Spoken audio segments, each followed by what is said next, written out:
Assalamualaikum warahmatullahi wabarakatuh. Sebelumnya, perkenalkan nama saya Firda Ismawatul Hawa dengan NIM 61 dari Prodi HKIP 5. Saya akan bahas mengenai soal pertama, mengenai pasangan muda yang bernama Haidar dan Nabila. Jadi inti masalahnya ini sebenarnya simpel, yang mana mereka ini memiliki mimpi untuk memiliki rumah dengan harga 500 juta, akan tetapi tabungan mereka hanya 100 juta. Nah, mereka tidak ingin menggunakan sistem riba, kemudian akad apakah yang cocok? Jawabannya saya adalah ada dua pilihan. Ini yang paling pas. Yang pertama dengan menggunakan akad murobahah, dan yang kedua akad ijarah mutahiyah bitamlik atau singkat IMBT. Yang pertama, akad murobahah ini pada dasarnya merupakan jual beli. Jadi Haidar dan Nabila memberitahukan kepada bank bahwasanya mereka ingin membeli rumah, yang mana kemudian banknya membeli rumah tersebut dari developer sehingga rumahnya atas nama bank, yang mana kemudian bank menjual lagi rumah tersebut kepada Haidar dan Nabila dengan harga yang sudah disepakati bersama. Misal harga beli bank Rp 500 juta ditambah margin keuntungan 50 juta. Jadi total biaya 550 juta. Harga 550 juta ini lalu kemudian dicicil oleh pasangan Haidar dan Nabila selama misal 10 tahun, yang mana kemudian uang 100 juta yang mereka punya bisa dipakai sebagai uang muka atau DP. Nah, kemudian kenapa ini bebas riba? Karena keuntungan bank ini sudah fix dari awal, yaitu margin 50 juta. Jadi yang mana ini bukan bunga, yang naiknya bisa naik turun, dan juga hal ini transparan. Gimana kita dari awal sudah tahu total yang harus dibayar, dan juga hal ini sah sekali dalam Islam karena esensinya adalah jual beli, bukan meminjam uang dengan tambahan bunga. Yang kedua, adanya opsi IMBT, yang mana IMBT ini konsepnya lebih kepada sewa yang berujung kepemilikan. Yang mana bank awalnya membeli rumah yang diinginkan oleh pasangan Haidar dan Nabila, yang mana kemudian rumah tersebut disewakan kepada pasangan Haidar dan Nabila, yang setiap bulan mereka bayarkan uang sewanya bukan cicilan, yang mana kemudian di akhir masa kontrak sewa, misalnya setelah 10 tahun, bank kemudian mengibahkan atau menjual rumah tersebut dengan harga miring kepada pasangan Haidar dan Nabila, sehingga pasangan Haidar dan Nabila akhirnya memiliki rumah.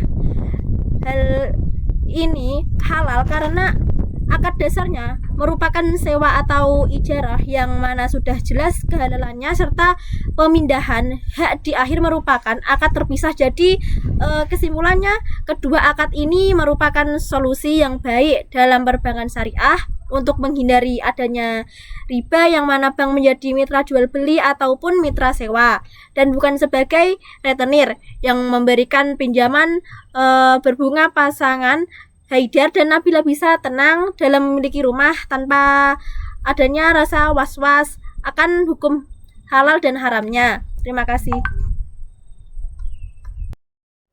Oke, selanjutnya kita akan membahas mengenai soal kedua, yang membahas tentang fungsi intermediasi dan cara perbankan syariah dalam mendapatkan keuntungan. Yang pertama, fungsi intermediasi, di mana bank syariah berperan sebagai jembatan atau matchmaker antara kedua kelompok. Pertama, merupakan orang yang memiliki banyak tabungan akan tetapi tidak mau ataupun tidak tahu cara meningkatkan atau memperbanyak uangnya. Yang kedua, orang yang kekurangan uang akan tetapi membutuhkan modal usaha ataupun membeli rumah, seperti halnya Haidar dan Nabila tadi. Nah, tugas dari bank syariah itu menampung uang dari kelompok pertama yang kemudian disalurkan kepada kelompok kedua, akan tetapi caranya berbeda dengan bank konvensional. Bank konvensional menggunakan cara yaitu meminjamkan uang dan kemudian menggunakan bunga atau riba, yang mana riba ini sudah jelas dalam Islam bahwa hukumnya haram.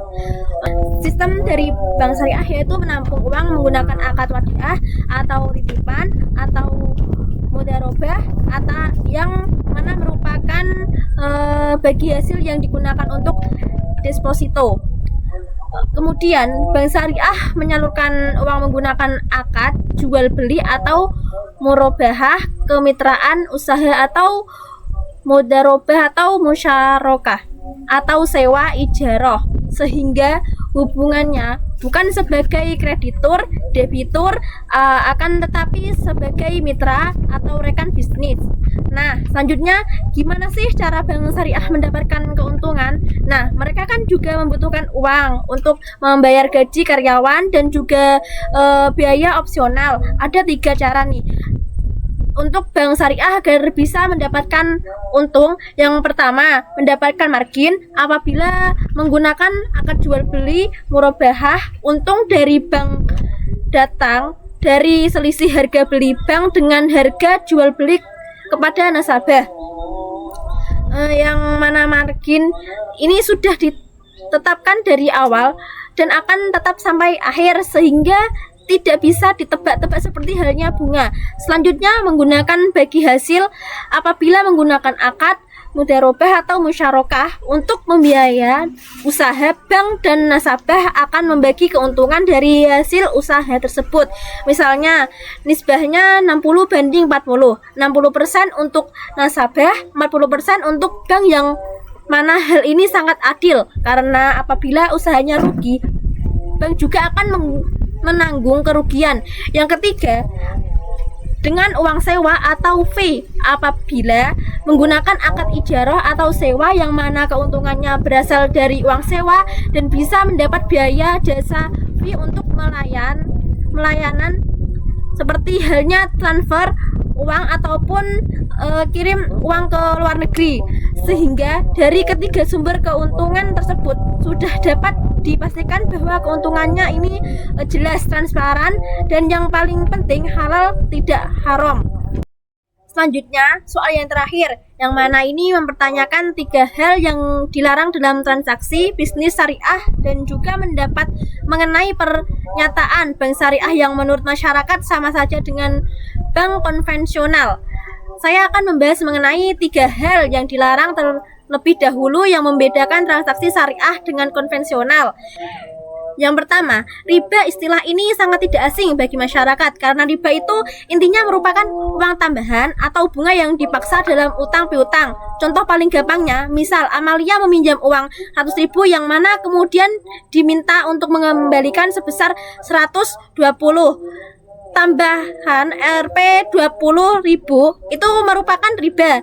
Dalam bank konvensional, sistem bunga baik kredit maupun tabungan merupakan riba, yang mana dalam Islam sangat dilarang karena dianggap zalim kepada sesama sehingga dianggap haram.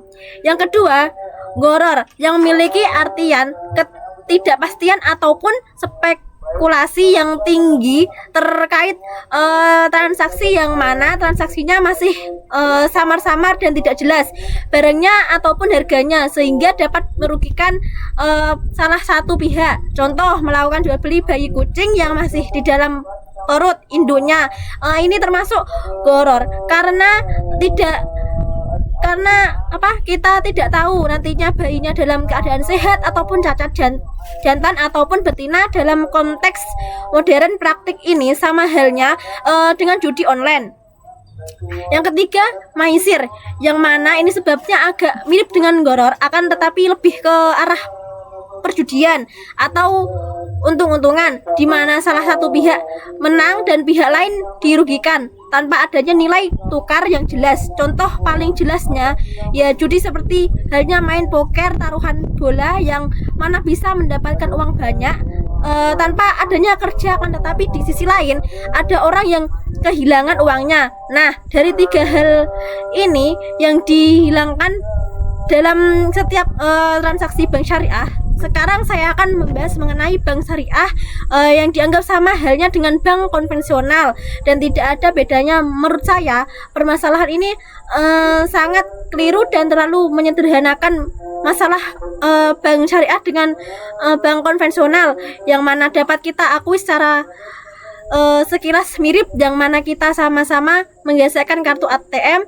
kemudian transfer lewat mobil banking, dan kemudian dapat juga mengangsur mobil ataupun rumah. Akan tetapi yang membedakan diantaranya yang pertama dasar hukum dan tujuan yang berbeda. Bank syariah memiliki Dewan Pengawasan Syariah atau DPR yang memiliki tugas memastikan semua operasional bank sesuai dengan syariat Islam yang bertujuan tidak hanya mencari untung saja, akan tetapi juga mengejar kemaslahatan umat, sementara bank konvensional memiliki tujuan utama mendapatkan untung maksimal mungkin.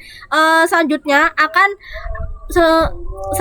itu ada akad dan sumber keuntungan yang berbeda seperti yang udah kita bahas tadi. Bank syariah memiliki akad jual beli sewa dan bagi hasil keuntungannya dari margin atau bagi hasil yang sudah disepakati di awal, sementara bank konvensional memiliki sumber utama dari bunga yang mana menurut Islam merupakan suatu hal yang haram. Yang ketiga, efek kemasyarakatan yang berbeda. Bank syariah dilarang keras membiayai bisnis haram seperti halnya klub malam, pabrik miras ataupun judi.